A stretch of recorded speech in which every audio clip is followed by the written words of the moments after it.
Don't just stand there teasing me. Now it's time to show and prove. Before we went on the break, we were talking about how internet access could, be detrimental to the society. But of course, I personally think that the positives actually outweigh the negatives.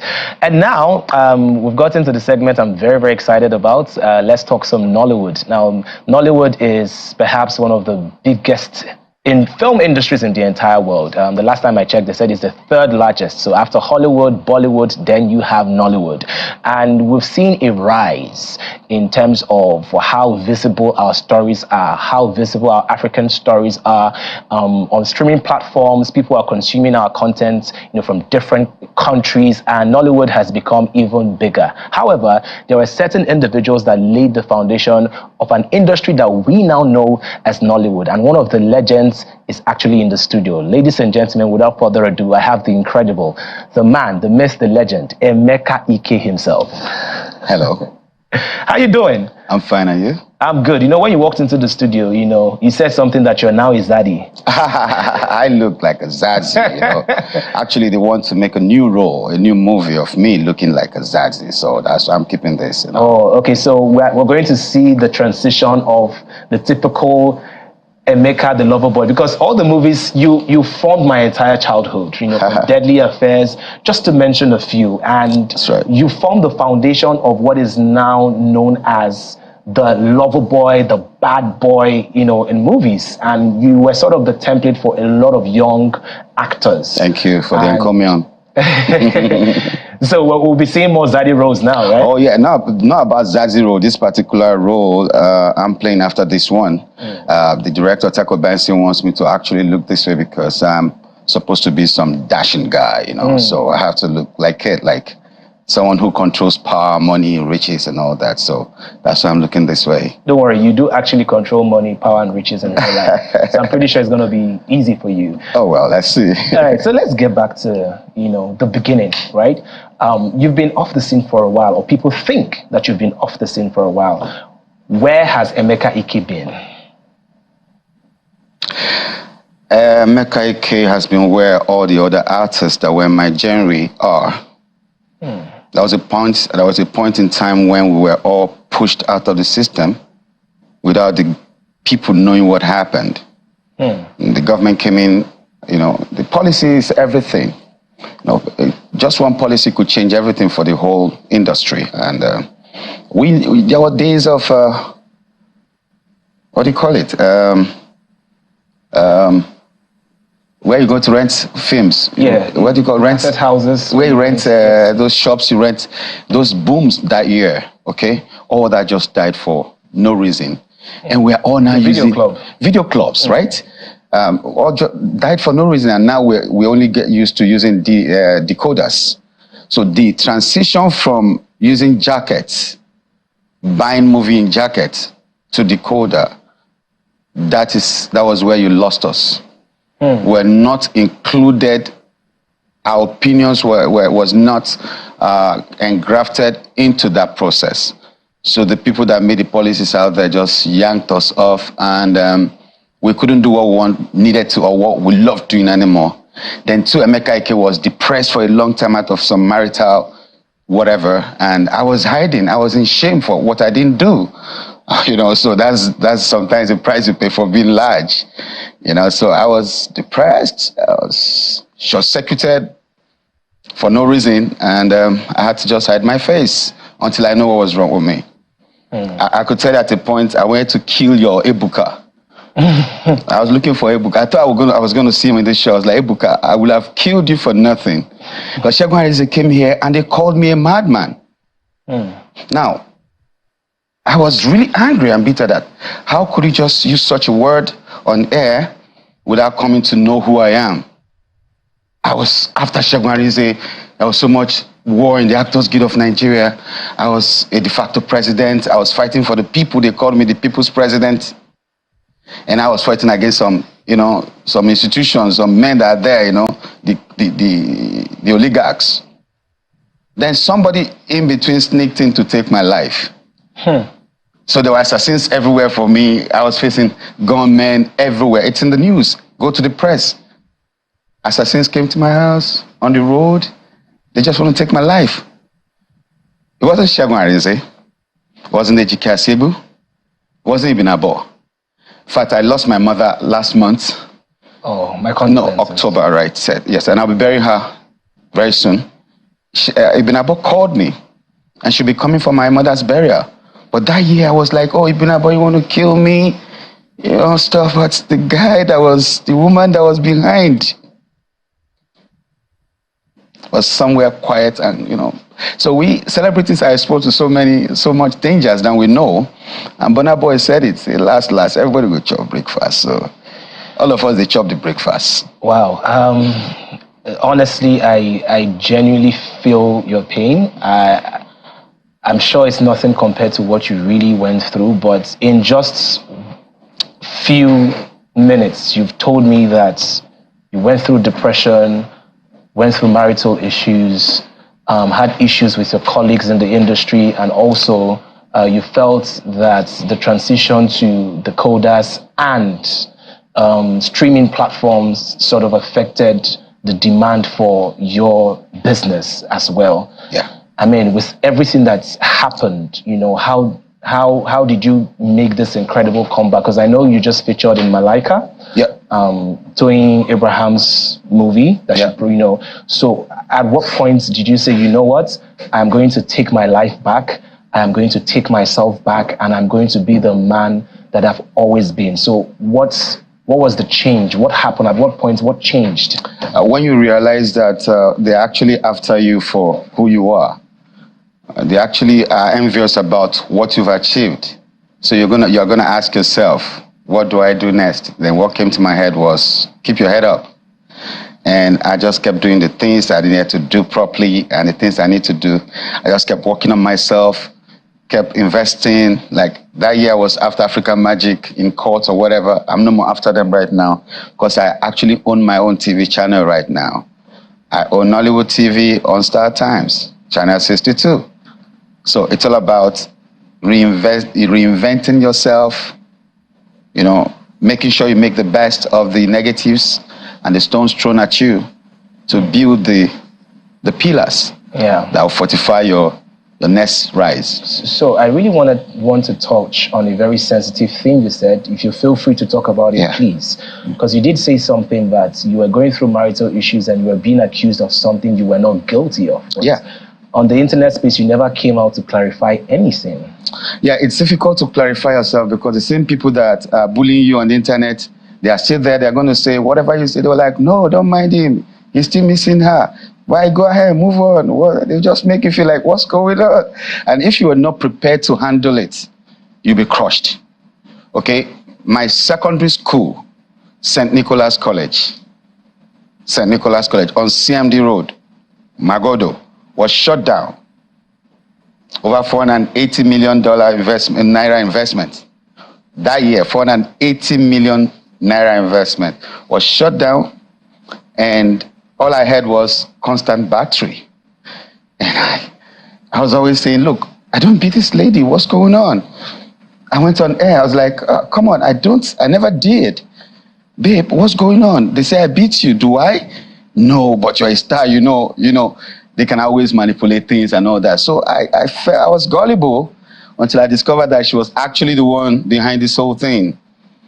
Some ladies are too desperate for marriage lately. And she actually told me one time that I'm not the marriage type. I didn't understand it. So the young men need to know that there are plenty of ladies that are not the marriage type lately. And they're the ones that get you and I first. The good ones don't show the signs that you want to see want to go to a party with a girl. But these ladies show you everything you want to see. And then when you get into it, that's a luck. So it was depressing to find out that the person you were actually confiding in knows that men were coming to your house and was making calls with them and arranging and discussing this thing. And the resolution was, okay, after it all, blackmail him. I was busy grouping with the blackmail. I didn't know it was much more than that. So it was crazy. My school was shut down. Students were told, go home. This school is shut down. This marriage is shut down. On the same day I was on air heading for a movie shoot in America. They already knew I was traveling. They were planning it. So I had to do, I was directing a movie and I was going to act in one of the movies. So 2 movies for J&J Pictures in Maryland. So they knew I was going to be away for a while. So they took their time to plan. So I was on air when she rang the bell. And all the students came out and said, look, I'm shutting down this school right now. You all have to go tell your parents, put you in another school. I wasn't waiting for it. I came back home to nothing. My property, my house has been moved. Everything in there, because my house is in Ogudu GRA, where I built my own house. But I was staying close to St. Nicholas College in Magodo, because if a student needs attention, I should be able to wake up 2 a.m., 3 a.m. to attend to it and do what I got to do. So they had moved all the properties I have in Lagos. I lost plenty of them, like 80% of my lands, because it was just the bag I traveled to America with that I still had, that I had just with me. So the documents for those lands were taken? People are bidding on my property and I'm looking at it and I feel like killing myself because I can't defend what you don't have evidence to. So it was a planned thing. The evidence was taken? There's no evidence because you came back, they've moved your load out of the house and you can't see any piece, nothing. Your wristwatches, your awards, your pictures with presidents, everything I got as Emeka Ike was gone. It was just that box I went to America with. So connecting with Malaika was very, very easy for me because you go through a lot of resilience, bottled up emotions, anger, confusion, misconstrued truths, making you feel manipulation, and you never know where it's coming from. Sometimes you want to please this person for the other person, but you don't even know that she's actually manipulating you. So I feel sorry for young men like you, especially. I don't know if you're married. I was asking someone at Aminu Kano airport yesterday. I just came through Saudi Arabia last night. I'm like, I'm sorry for the young men like you that are not married. Because the narrative out there is that it's all about the money. And when they come, they don't like you for nothing. You're just a blackmail issue. And you must be popular, you must be rich, you must be a very strong banker, a successful man, to be a woman beater. No carpenter is a woman beater on the social space. No bricklayer is a woman beater on the social space. You have to be successful. And there are people like Iyabo Ojo that are there to back them up and say, hey, yes, yes, yes, Kilode, Kilode. Now, your experience as Iyabo Ojo might not be the same thing with that lady, because that could be a criminal. Anybody who interacts with assassins, gunmen, is a criminal, male or female. So we need to understand that the social space is polluted in Nigeria. I'm a resident in Germany. My family also lives in Nuremberg. You don't put everything out there. You just don't go on air and post anything. So when I hear people say, it's my right, your right to abuse me, to give me a wrong image, and sorry is all I get for it, somebody needs to regulate our social space. So you said sorry is all I get for it. Has she apologized? If it was deliberate, there's no apology coming because there's a lot to cover for. Man, I was hunted like a rabbit. Gunmen were coming to my house, marksmen. Go to Magodo police post. You see my statements. Marksmen were in my house this afternoon. Oh, 6 men came to my house the other night. Oh, some men came with gun. Not jokes. Then I was after Segun Arinze, because then as a human rights activist, I felt, well, they're coming for me because I'm fighting against them. It was a whole lot of manipulation. Have you gotten your school back? How can you get a school back? What's his name? The Minister of Aviation now. What's his name? That lawyer. Festus Keyamo? Festus Keyamo was to be my lawyer then. He was my lawyer before I became a government man. When he saw the damage, he said, bros, let me not use that word, and move on. Leave the school. It's messed up. Because this is a moral institution where you can be criticized or for being anything corrupt. Parents will pull their kids out. where you can be maligned or anything being said about bad misbehavior, bad character, whatever shouldn't be mentioned around you as, So I couldn't save the school because parents were already pulling their kids out when the proprietors woke up on the same day I was on air. She sent the Prado Jeep that took me to the airport. And the driver came back. She asked, where is he? He said, our guy is on air. He said, okay, get me the assembly bell. And the students gathered and said, I'm shutting down. Get your parents to put you in another school. And it was like a burial scene. Teachers were crying because they don't know where to get the next job. Students were crying because they're going to miss their friends. They didn't plan for it. They weren't expecting it. So it was so much of confusion. Then all I got was constant battery.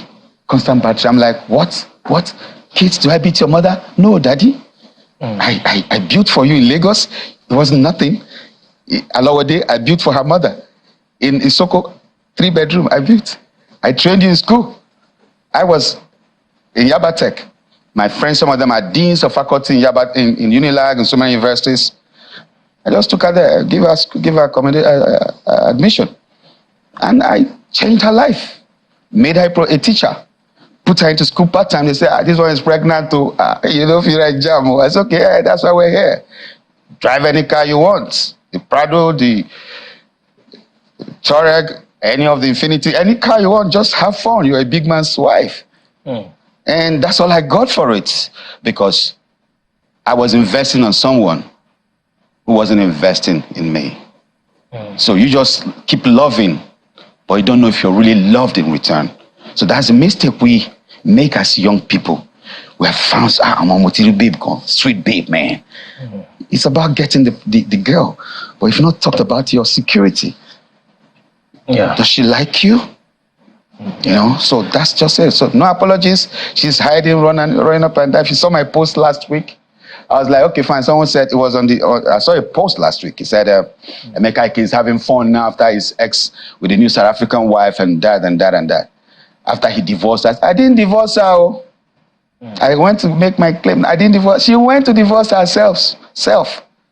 She said, Governor, George, please divorce me. I have to go. I said, Kilo Day, where are you going? I was on my knees. Felix Duke was on his knees. My sisters were on their knees in court. The people that came with her to court were on their knees. Are you okay? What's wrong with you? We didn't understand what was going on in her psychology. But she was so restless. And if you read that, I was always saying she looks blackmailed. So when you're a lady and you're dealing with gunmen, it gets to a point when they take over from you. So you feel like it's not entirely her fault? She was being controlled. Her fault because she got herself into that corner. I wasn't working with people who would take her life. So the moment I start doing that, she know that something could twist. You understand me? Yeah. So it's a whole lot of confusion out there. Even as it is right now, 10 years she's been out of my house. And then last year she came, boom, when I was in Germany, I just went to arrange my kids' papers so they can move on. I shut down my stardom.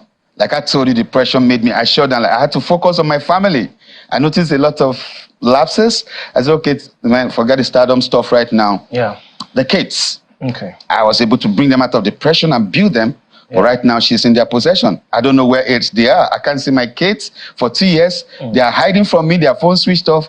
All right. I don't know. So it's a world we are finding ourselves. Yeah. But we know that God will see us straight. Emeka, first I would say that you've been through a lot. The stories I did not expect to hear as much.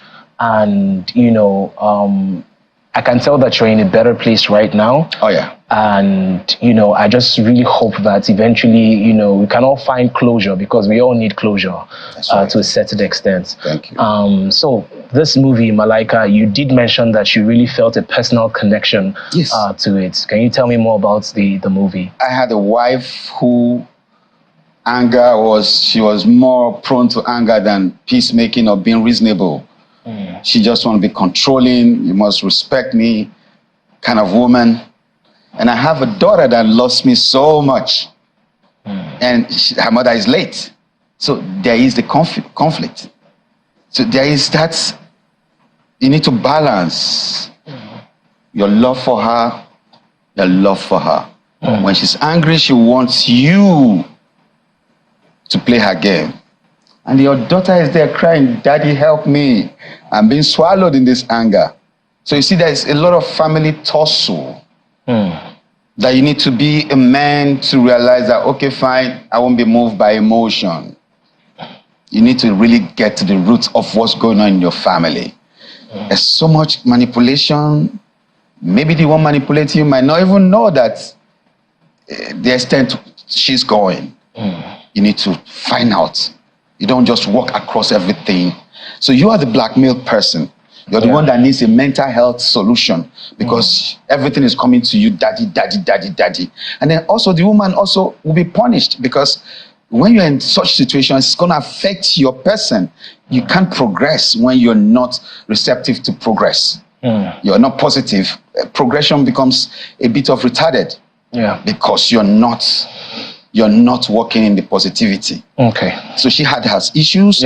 And the girl, oh God, I feel sorry for my daughter. I feel sorry for my daughter. Before we reveal the entire plot, I believe it's premiering today.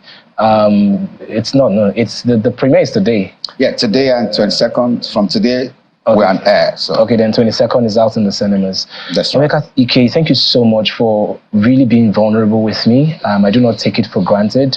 And I also just hope that even with other industry players and, some of your colleagues that have hurt you in the past, or that we can all find a place for forgiveness and moving forward. Thank you very much. Thank you so much for speaking with me.